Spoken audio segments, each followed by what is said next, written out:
All right, everybody, welcome to the Czabecast. Steve Zabin, Scott Lynn, Al Galdi, Mr. Low-Def Solomon running today's Czabecast. Galdi, have you seen the latest Shaq v. Stan Van Gundy mouth-off? I have. Very entertaining. Regarding the flopping. Yes. And the, oh no, your career is a flop. It strikes me as a little bit wrestling-esque. Like we should have Mean Gene Okerlund in the back with Jesse Ventura doing a pre-game interview. Shaq?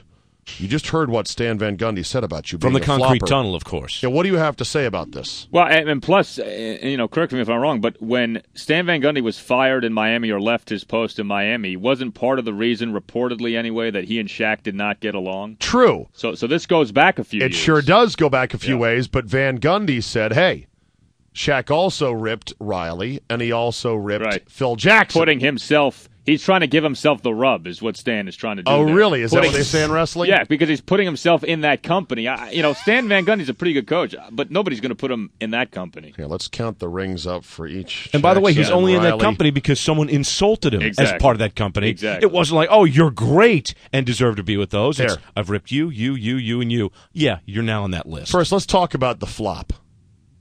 Was it really a flop? Because all Shaq said was, I was trying to take a charge. I guess you're allowed to take a charge.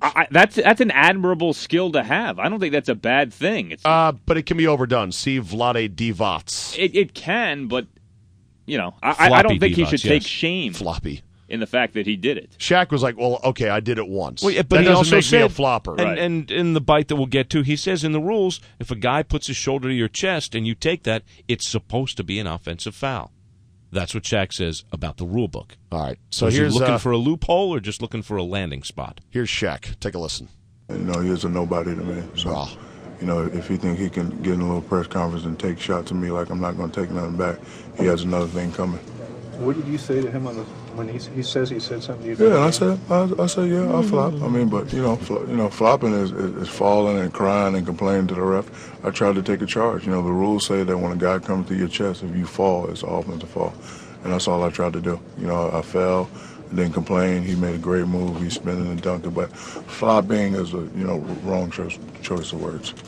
Okay, Mean Gene back here. That's explosive stuff. Back to you, Jesse, ringside. Shaq's got to up the volume, though. He's got to up the bass in his voice if he's going to cut a promo. But the flopping thing, too. Shaq appeared to have a cannonball fired at his chest like one of those guys in the old Guinness Book of World Records films. It was Dwight Howard, who was of slighter frame. Granted, Dwight Howard's a big man, but it shouldn't have that much of an effect. It appeared that he added to, embellished his leap back. Galdi, could me, you, and Scott topple Shaquille O'Neal? Tackle him? Topple him. Yeah. The three of us running. Now, yes. Really? 15 years ago, no. Would it require Scott kneeling down behind him? Yeah. Without Shaq knowing it? You guys to push him over me. You'd have to execute one of those Denver Bronco cut blocks right at his knees. Someone will be engaged, and the other person will take his leg. I don't think even with the three of us, and with Shaq standing there waiting for us, even if he had to go to the bathroom at the time and was distracted, we could run 30 yards each and synchronize our impact. You don't think it could work? We'd knock him back a little bit, yeah, but we wouldn't topple him. He is big, yeah. So for Shaq to draw a charge, he's going to have to flop by definition. Yeah. And Shaq is entitled to the vertical space in the lane with good foot position like any other defender in basketball. He's smart. He's played the game for a long, long time. He knows. Shaq, he's a flopper of the flopping universe. It is kind of sad. Will we talk about Shaq flopping at the end of his career like Willie Mays stumbling in the outfield? No, I don't think. Not the way Shaq's played recently. Okay. Yeah, Shaq is on a bit of a salary drive lately, isn't he? Funny how that works. Funny how that works. All right, well, stay tuned for more.